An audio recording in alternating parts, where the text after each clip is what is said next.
Hi, this is Sherry Methling with Ancient Healings Around the World. I'm standing in front of the Rosslyn Chapel, about 7 miles out from Edinburg, Scotland. The Rosslyn Chapel was created, built, founded in 1446 by Sir William St. Clair. Just showing you a nice image in the sunset at the Rosslyn Chapel. It also has ties and links to the Knights Templar, to the Freemasons, to William the Conqueror. Now, they actually started laying the first stones for the Rosslyn Chapel in the northeast corner. That would be at the front of the church and the left-hand side if you're facing the altar. Now, it's said in the northeast corner there is a vortex of energy that's coming in to the earth. In the naked eye, if you're very clairvoyant, some people could see the energy where it filters down into the planet Earth.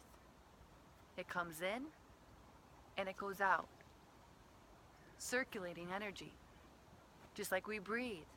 It comes in and goes out. Same thing to the Earth. Vortexes and chakras throughout the planet.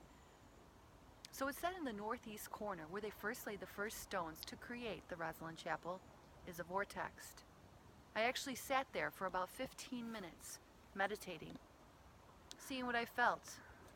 I will say I got a little dizzy in that space, lightheaded, a little nauseous, as I sat there for 15 minutes, to seeing what I felt. Not only do we have a vortex that runs through the northeast corner of the Rosslyn Chapel, we also have ley lines crossing right here in the center of the church. Ley lines, as I've talked about in other videos. If you have 4 or more man-made monuments, such as churches, chapels, monasteries, abbeys, pyramids, there are 5 man-made monuments in perfect alignment with the Rosslyn Chapel. Hence why there are ley lines then. That's ley lines because you have 4 or more monuments, spiritual monuments, in perfect alignment with the Rosslyn Chapel. We have 3 castles and 2 palaces. And there could be a lot more. But that's what's documented. Ley lines cross throughout the entire planet, connecting sacred geometry, creating sacred geometry symbols, geometric shapes, perfect alignment. Those are ley lines, man-made monuments. Then we also have energy lines. They're not man-made, but they're in perfect alignment with forests, holy wells, rivers, oceans, streams, massive monumental trees. Those are energy lines. The ley lines are man-made monuments, like the chapels, like the churches, like the pyramids. So there are 5 ley lines that intersect about 10 feet in front of the altar, and then the vortex in the northeast corner of the chapel. Now within the church, within the chapel, I've noticed there are 2 numbers, not written out. There's 5 windows on this side, 5 windows on that side. 5s and 7s, repetitive. Usually 7 feet in between each arch. Pillars, 5 or 7. Everything's 5s and 7s. On the roof of the chapel, you have different flower symbols. Flowers. And at the back of the church, you have the stars. Different symbols, different carvings within the church tell what? A story. Just like the ancient Egyptians told stories through pictures and images. Through the cavemen, pictures and images. Not everybody knew how to read in the 1400s, 1500s, 1600s. The images of people holding crosses, Bibles, animals, hearts,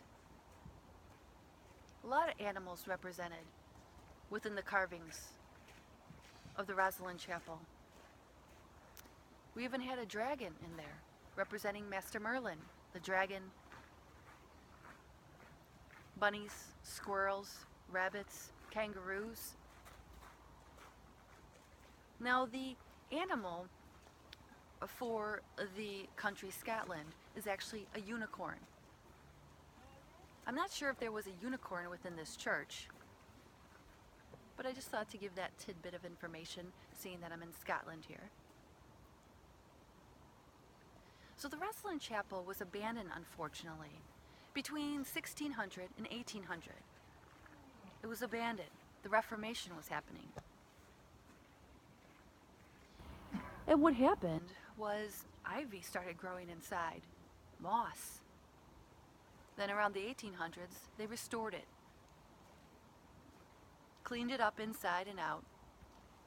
And today, here we are, over 500 years later, observing a historical monument, Christianity, spirituality, a place of worship, all because 1446, William St. Clair created this chapel, this beautiful construct, medieval construct, architecture, 5s and 7s represented within the archways, the windows, the pillars, different carvings telling a story created by the Freemasons. I'm kind of blinded by the light right now, so hopefully I don't run into anything. The energy here, around it, very peaceful once again. More so in the outskirts of the church. In the outskirts of the church, we have a gravesite. We also have tombs within the chapel. The St. Clair family is buried within the chapel. Outside of the chapel, you also have all the grave sites as well. Bishops, priests, buried. Now the tombs around the 1600s, they were closed up because the St. Clair family wanted their family to be at peace, undisturbed, understandably. So the tombs were closed up around the 1600s. However, when I went below the chapel, I felt the energy of spirit. Not in a bad way though, not in a scary way. But there's another chamber underneath the chapel. And that's originally where they would worship and pray during the building of the Rosslyn Chapel. And then later on, with people passing in the St. Clair family, that's where they buried the family, underneath a sacred, spiritual chapel, Christian chapel, that is. Peaceful, respected, property, land, vortex, ley lines, crossing in the center of the church, perfect alignment with other castles or churches or palaces, a vortex connecting in, energy coming in and out, filtering right here at the Rosslyn Chapel. For it's said at the northeast corner where they laid the first stones, here at the Rosslyn Chapel, 7 miles outside of Edinburg, Scotland. Come and check it out for yourself. Inside and out, feeling the energy, learning the history. They even still have Mass here on a Sunday morning. It's the Rosslyn Chapel outside of Edinburg, Scotland. That's Sherry Methling with Ancient Healings around the world.